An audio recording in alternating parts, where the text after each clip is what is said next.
Speaker sir, सबसे पहले मैं आपका धन्यवाद करना चाहता हूं कि आपने मुझे लोकसभा में रीइंस्टेट किया।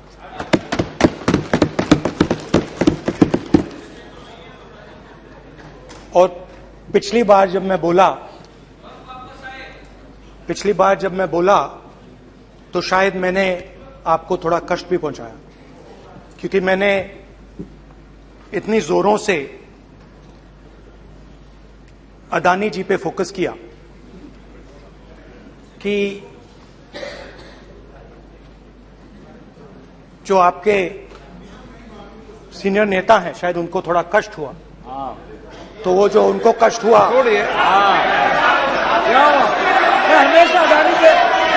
हमेशा अदानी पे अभी भी कष्ट हो रहा है। वो जो कष्ट हुआ, अभी भी कष्ट हो रहा है। विषय पे आइए, विषय पे। अभी भी कष्ट हो रहा है, अभी भी कष्ट हो रहा है। ये देखिए, ये सारे ये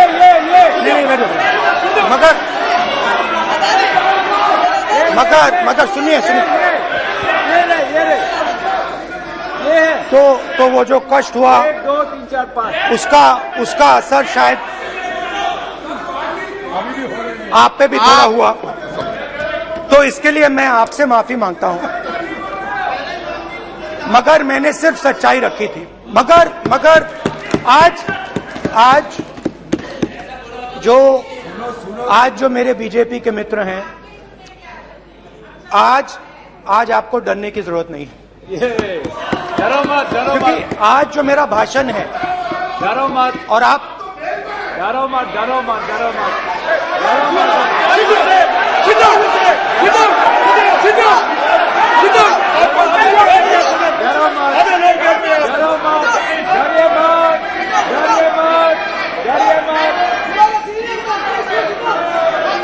स्पीकर सर, अरे बैठ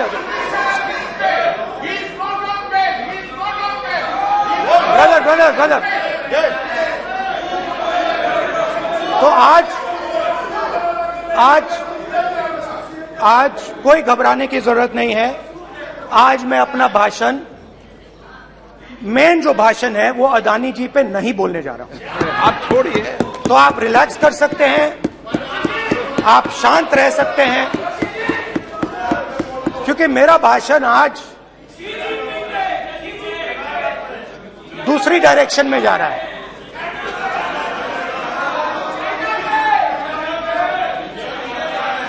रूमी ने कहा था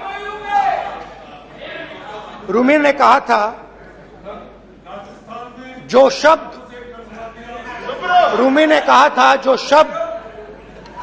दिल से आते हैं वो शब्द दिल में जाते हैं। तो आज मैं दिमाग से नहीं बोलना चाह रहा हूं, मैं दिल से बोलना चाह रहा हूं।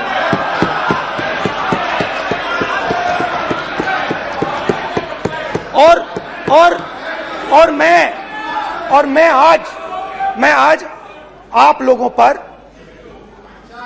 इतना आक्रमण नहीं करूंगा। मतलब एक दो गोले जरूर मारूंगा, मगर इतना नहीं मारूंगा। तो आप रिलैक्स कर सकते हैं। डरिए मत।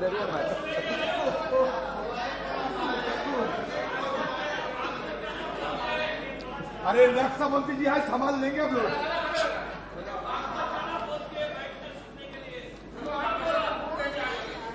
पिछले साल 130 दिन के लिए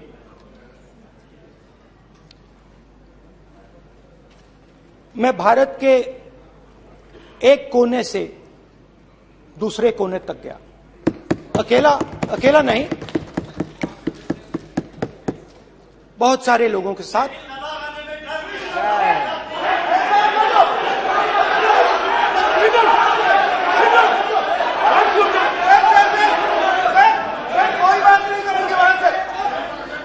सर, ये हमारा टाइम खत्म करने का साजिश है। प्रधानमंत्री बोलेंगे ऐसे ही होंगे सर। सारे समाज निकल जाए। समुद्र अधीर अधीर अधीर समुद्र के तट से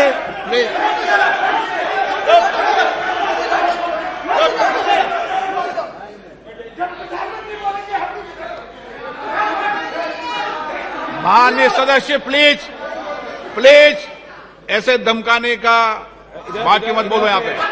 बोलिए, आप उधर भी हाँ प्लीज। मैं समुद्र के तट से कश्मीर की बर्फीली पहाड़ी तक चला। नहीं, लद्दाख को मैंने नहीं छोड़ा। यात्रा अभी खत्म नहीं हुई है, यात्रा जारी है और जरूर लद्दाख आएंगे, घबराइए मत। बहुत सारे लोगों ने मुझसे पूछा यात्रा के दौरान, यात्रा के बाद कि राहुल तुम क्यों चल रहे हो, क्या तुम्हारा लक्ष्य क्या है, कन्याकुमारी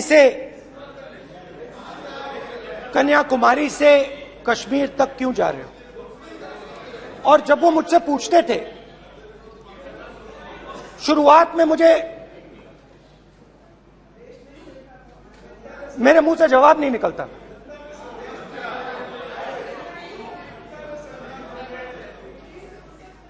शायद मुझे ही नहीं मालूम था कि मैंने ये यात्रा क्यों शुरू की। जब मैं कन्याकुमारी से शुरू हुआ, मैं सोच रहा था मैं हिंदुस्तान को देखना चाहता हूं, समझना चाहता हूं, लोगों के बीच में जाना चाहता हूं, मगर गहराई से मुझे मालूम नहीं था।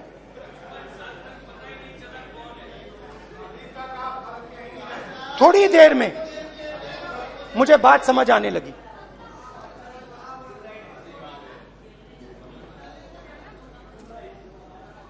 जिस चीज से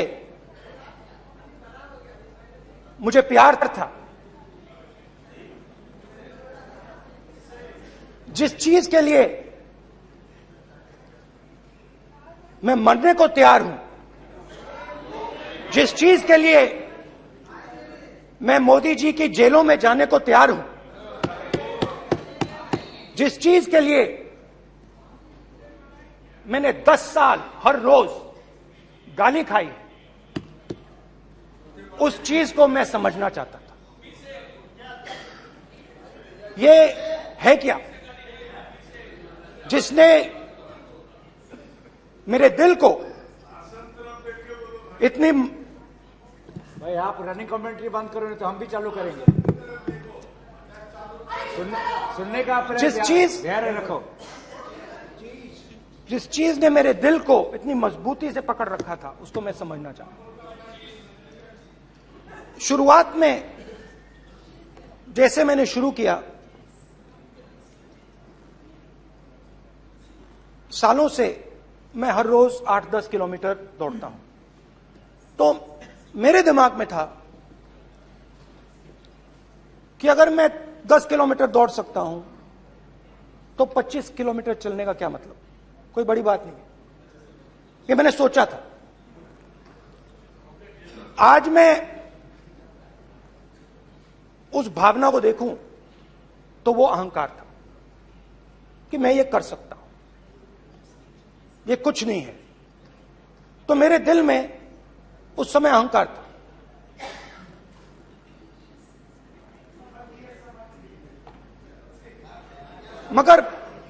मगर भारत अहंकार को एकदम मिटा देता है, 1 सेकंड में मिटा देता है। तो हुआ क्या,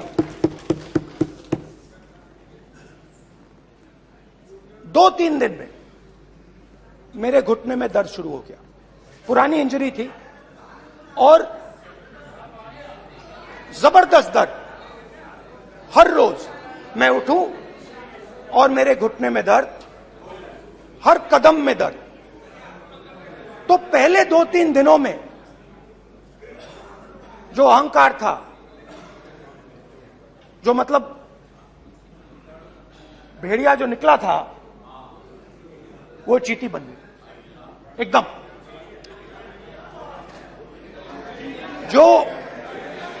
जो हिंदुस्तान को अहंकार से देखने निकला था, वो पूरा का पूरा अहंकार गायब हो गया। और रोज मैं डर डर के चलूं कि क्या मैं कल चल पाऊंगा। ये मेरे दिल में डर था। और जब भी ये डर बढ़ता था, कहीं ना कहीं से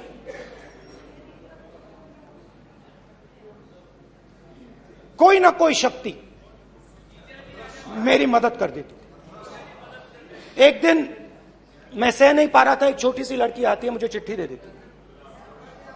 मैंने चिट्ठी खोली, 8 साल की थी, उसमें लिखा था, Rahul, I am walking with you, don't worry. उसने मेरे पैर में चोट देखी और उसने अपनी शक्ति मुझे दे दी। सिर्फ उसने नहीं, लाखों लोग ने। और शुरुआत में जब मैं चल रहा था, कोई किसान आता था, मैं एकदम पहले उसको अपनी बात बताता था कि आपको ये करना चाहिए, आपको इस प्रकार से काम करना चाहिए। मगर इतने लोग आए, हजारों लोग आए, कि थोड़ी देर में मैं बोल नहीं पाया। जो मेरे दिल में बोलने का डिजायर था, वो बंद हो गया। बोल ही नहीं पाया, क्योंकि इतने लोगों से बोलना था। और एक सन्नाटा सा छा गया, भीड़ की आवाज थी, भारत जोड़ो, भारत जोड़ो, भारत जोड़ो। और जो मेरे से बात करता था, उसकी आवाज में सुनता गया।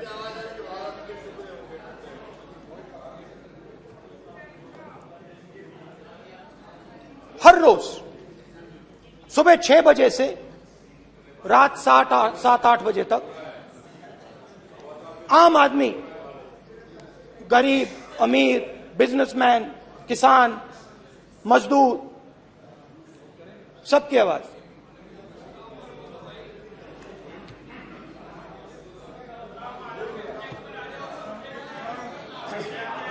आ रहा हूं। आप कल से रुके, अब थोड़ा और रुक लो, 5-10 मिनट रुक जाओ। तो ये चलता गया, मैं बात सुनता गया। और फिर मेरे पास एक किसान आया, और किसान ने हाथ में रुई पकड़ी हुई थी, और उसने मुझे कहा, अध्यक्ष महोदय, उसने मुझे कहा, मेरी आंख में देखकर उसने मुझे अपना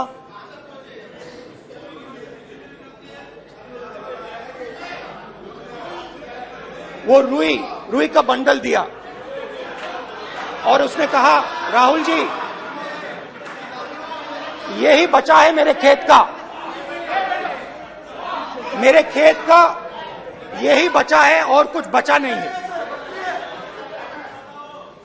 मैंने उससे, जो मैं नॉर्मली सवाल पूछता था, भैया आपको बीमा का पैसा मिला, वो पूछा। बीमा का पैसा मिला, वो पूछा। और किसान ने मेरा हाथ पकड़ा। किसान मुझे कहता है कि नहीं राहुल जी, मुझे बीमा का पैसा नहीं मिला, हिंदुस्तान के बड़े उद्योगपतियों ने वो मुझसे छीन लिया। मगर इस बार बड़ी अजीब सी चीज हुई। जब मैंने किसान को देखा और वो मुझसे बोल रहा था, तो जो उसके दिल में दर्द था वो मेरे दिल में आया। जो उसके आंखों में शर्म थी जब वो अपनी बीवी से बात करता था, वो शर्म मेरी आंखों में आई। जब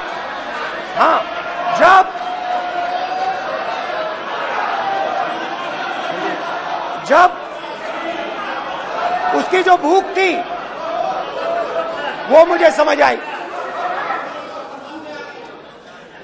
और उसके बाद यात्रा बिल्कुल बदल गई। मुझे भीड़ की आवाज नहीं सुनाई देती थी, मुझे सिर्फ उस व्यक्ति की आवाज सुनाई देती थी जो मेरे साथ बात कर रहा था। उसका दर्द, उसकी चोट, उसका दुख, मेरा दुख, मेरी चोट, मेरा दर्द बन गया। समझने की कोशिश करो।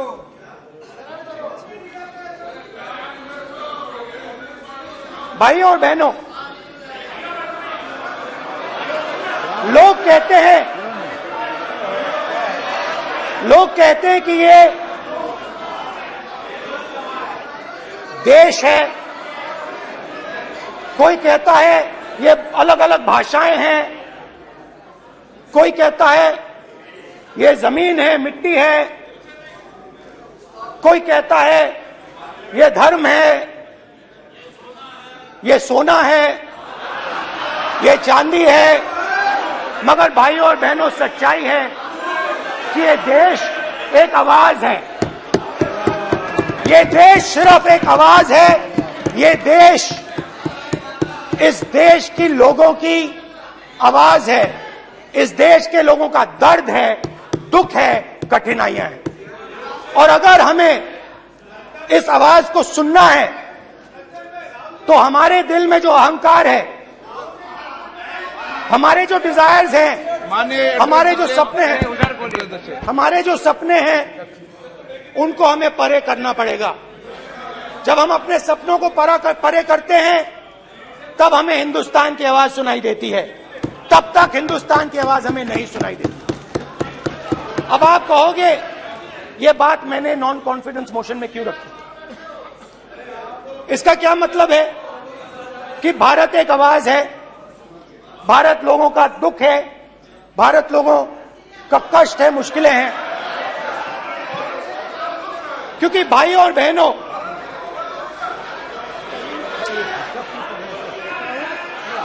अध्यक्ष महोदय, अब पूरा सूद समेत जवाब तुमको मिलेगा, तो पूरा सूद समेत जवाब देंगे सर।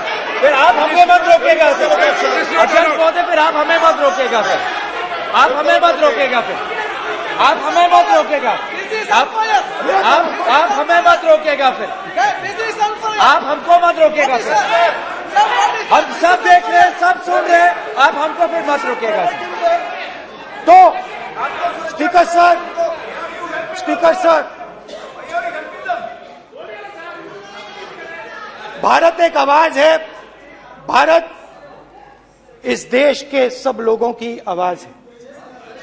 और अगर हम उस आवाज को सुनना चाहते हैं, हमें अहंकार को, नफरत को मिटाना पड़ेगा। स्पीकर सर, कुछ ही दिन पहले मैं मणिपुर गया। हमारे प्रधानमंत्री नहीं गए, आज तक नहीं गए, क्योंकि उनके लिए मणिपुर हिंदुस्तान नहीं है।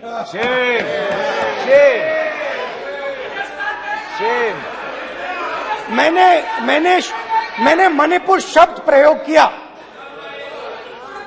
मगर आज की सच्चाई यह है कि मणिपुर नहीं बचा है। मणिपुर को आपने दो भाग में कर दिया है। मणिपुर को आपने बांट दिया है, तोड़ दिया है। मैं मणिपुर में रिलीफ कैंप्स में गया। रिलीफ कैंप में आज जा रहा हूं, आज जा रहा हूं मणिपुर में रिलीफ कैंप में मैंने महिलाओं से बात की। ठीक है सर, आप अब You tolerate insult. Don't allow this. Sit down. पूरा टाइम देंगे। Why you are this hooligan? कल देखेंगे, कल देखेंगे, कल देखेंगे। बात नहीं करेंगे सर, प्रधानमंत्री की बात नहीं करेंगे सर ऐसे।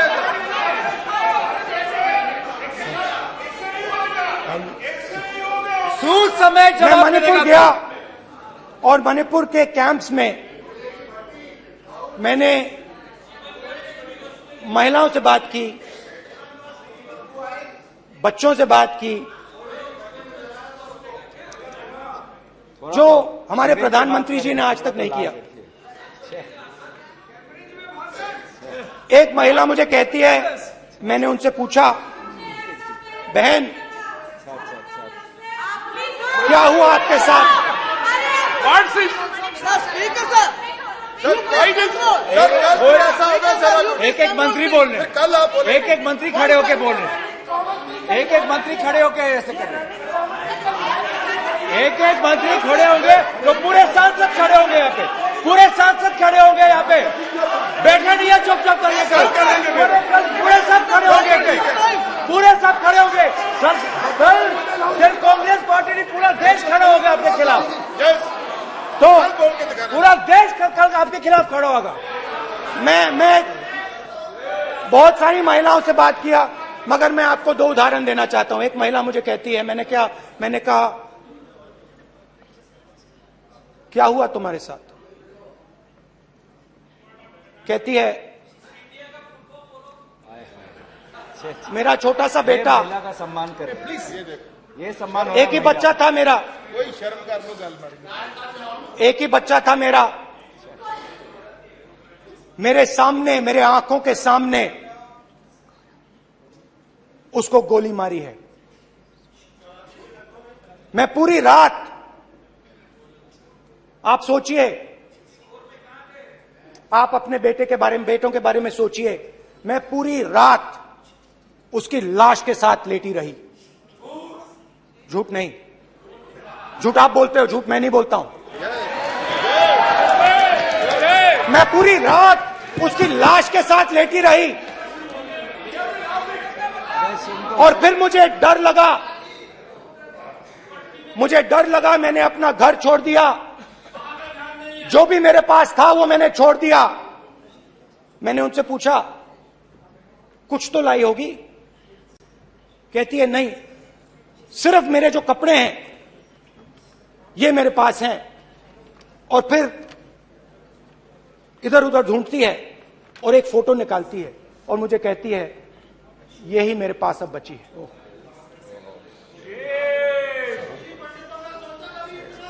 एक और उदाहरण, दूसरे कैंप में मैं, एक महिला मेरे सामने आती है, मैं उससे पूछता हूं, तुम्हारे साथ क्या हुआ? क्या हुआ तुम्हारे साथ? और जैसे ही मैंने ये सवाल पूछा,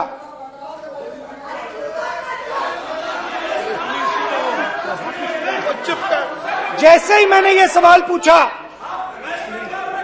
आप महिला का दर्द नहीं सुन सकते, महिला का दर्द नहीं सुन सकते, महिला का दर्द सुनने का आपका धैर्य नहीं है, महिला का दर्द नहीं सुन सकते, महिला का दर्द नहीं सुन सकते।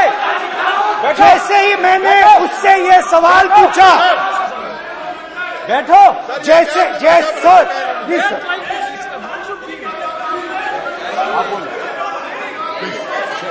शर्म करिए, शर्म करिए।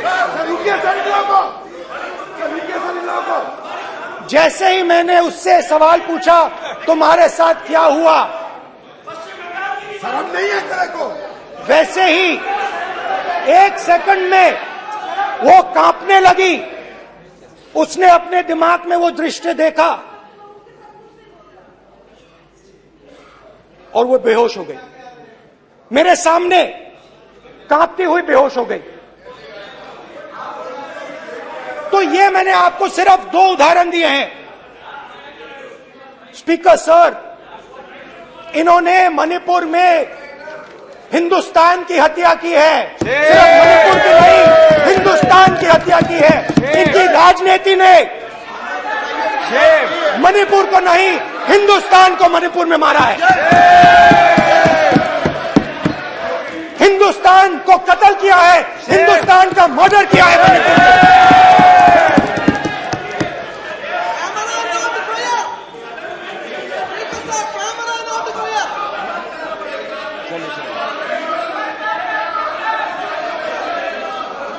अरे 2 भाग के हैं, जब करिए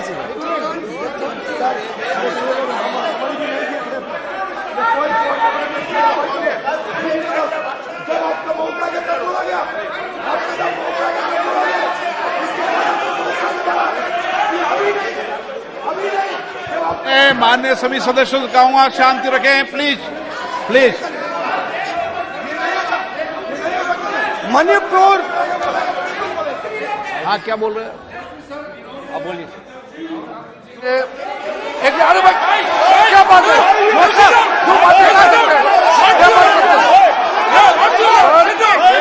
इन्होंने राहुल गांधी ने आज सदन में पानी पी रहे हैं भाई। आप क्या बात करते बैठो सर, ये राहुल गांधी ने आज जो बातें कही है इस सदन में बहुत ही बात किया है।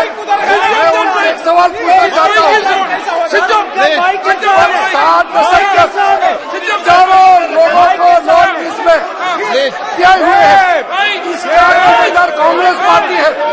राहुल गांधी को माफी मांगना चाहिए। राहुल गांधी का कांग्रेस पार्टी 7 साल से ज्यादा इस देश को शासन किया है। नॉर्थ ईस्ट को इन्होंने खत्म किया है। आज नॉर्थ ईस्ट में जितना मिलिटेंसी है ये कांग्रेस पार्टी ने पैदा किया है। क्या बात करते हैं? अच्छा बात करते हैं। आज नॉर्थ ईस्ट में सारा मिलिटेंट ग्रुप है, सारा कांग्रेस पार्टी की वजह से चला हुआ है।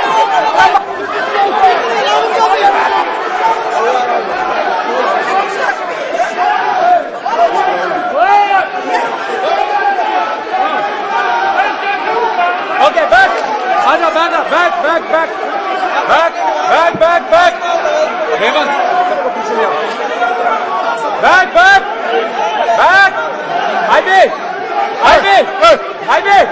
हाईवे हो गया प्रतापन हो गया।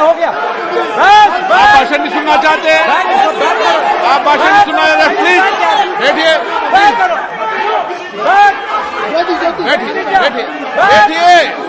प्लीज बैठिए,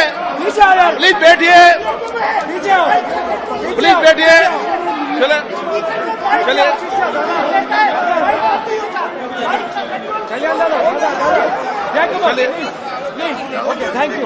थैंक यू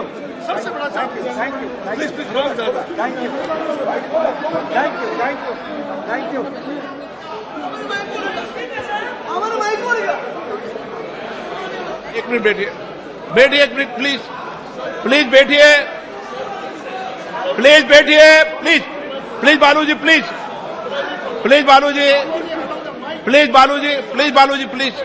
एक मिनट प्लीज बैठिए। माननीय सदस्यगण, ऐसे नहीं सकते। जिस तरीके का व्यवहार आप टेबल पर आकर कर रहे हैं, इस तरीके से सदन नहीं चलेगा। ये तरीका ठीक नहीं है। जब मैंने किसी को कहा है तो कहा है, ऐसे सदन नहीं चलेगा। आप सदन नहीं चलाना चाहते, अलग बात है। अब अपनी बात कहिए, गलत तरीका ये। नो, ऐसे सदन चलने वाला नहीं है। जो माननीय सदस्य टेबल पर हैं, उनके खिलाफ कार्रवाई होगी। प्लीज बैठिए, आप भी बैठिए। माननीय मंत्री जी, प्लीज बैठिए। भारत सदन है, माता, प्लीज बैठिए। भारत माता, प्लीज बैठिए। Please brother. मैं बहुत शांति से सुन रहा हूं, इसका तरीका ये नहीं है उचित हो कि आप टेबल पर आए। नहीं, गलत तरीका ये। आप जैसे मैंने माननीय sir please, please brother please भाई पानी लो। जैसे मैंने भाषण के शुरुआत में बोला, भारत एक आवाज है, भारत हमारी जनता की आवाज है, दिल की आवाज है। उस आवाज की हत्या आपने मणिपुर में की। इसका मतलब भारत माता की हत्या आपने मणिपुर में की।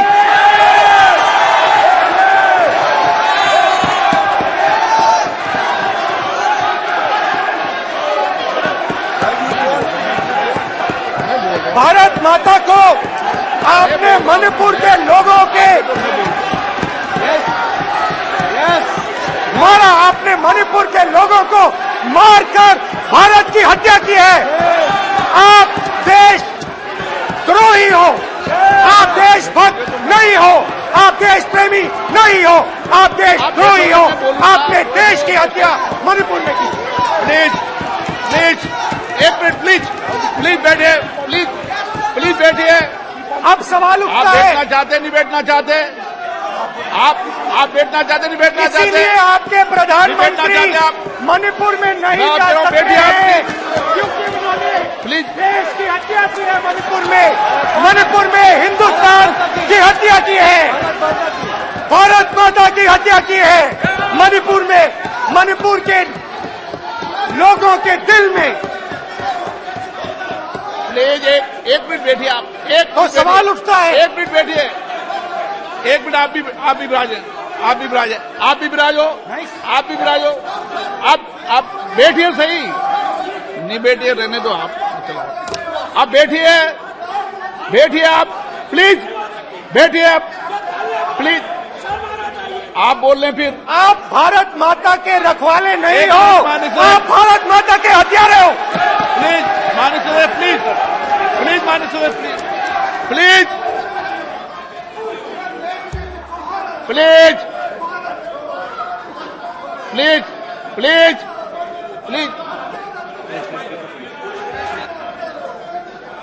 देखिए माननीय सदस्यगण, प्लीज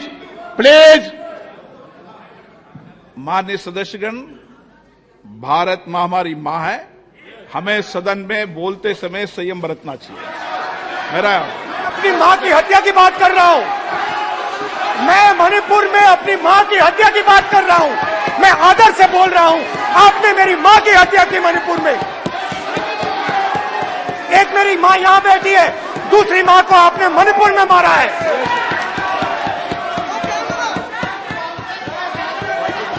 और हर रोज जब तक आप हिंसा को बंद नहीं करोगे, तब तक आप मेरी मां की हत्या कर रहे हो।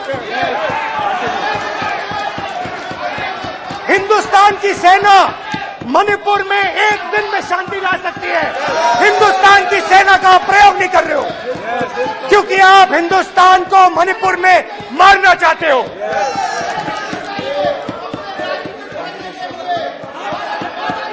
तो अगर नरेंद्र मोदी जी हिंदुस्तान की आवाज नहीं सुनते हैं, अगर हिंदुस्तान के दिल की आवाज नहीं सुनते हैं, तो किसकी आवाज सुनते हैं? दो लोगों की आवाज सुनते हैं। इसकी आवाज सुनते हैं, इसकी आवाज सुनते हैं, माननीय सदस्य, और इसलिए सुनते हैं। नो ये गलत तरीका माननीय सदस्य, देख लीजिए गलत तरीका है। अडानी जी के लिए मोदी जी ने क्या काम किया है, देख लीजिए। ये पहले आप और ये बाद में। गलत तरीका आपका माननीय सदस्य, आपका गलत तरीका है। आप सीनियर सदस्य हैं, आप इस तरीके का व्यवहार सदन में मत करिए। आप बात करिए, लेकिन इस तरीके से पोस्टर लाना ये उचित नहीं है किसी तरीके से। रावण दो लोगों की सुनता था, रावण दो लोगों की सुनता था, मेघनाथ और कुंभकर्ण। वैसे ही नरेंद्र मोदी दो लोगों की सुनते हैं, अमित शाह और अडानी। भाई और बहनों, लंका को हनुमान ने नहीं जलाया था, लंका को रावण के अहंकार ने जलाया था। प्लीज माननीय सदस्य, आप संयमित बोले। आप ये सदन है, आप तरीके से बोलिए। माननीय राम सदस्य, ने रावण को नहीं मारा था, रावण के अहंकार ने रावण को मारा था। आप पूरे देश में केरोसिन फेंक रहे हो, पूरे देश में आप केरोसिन फेंक रहे हो। आपने मणिपुर में केरोसिन फेंकी और फिर चिंगारी लगा दी। अब आप हरियाणा में कर रहे हो, पूरे देश को आप जलाने में लगे हो। आप पूरे देश में भारत माता की हत्या कर रहे हो। धन्यवाद स्पीकर।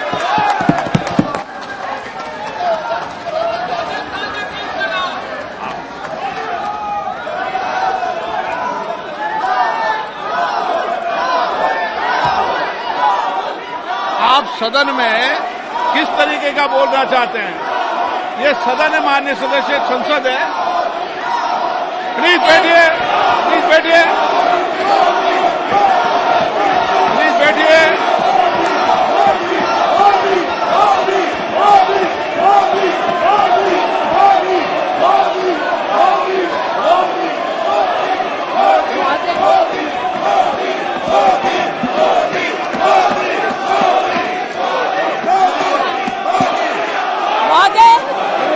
आपने मुझे बोलने को आमंत्रित किया है और अगर सदन विशेषतः विपक्ष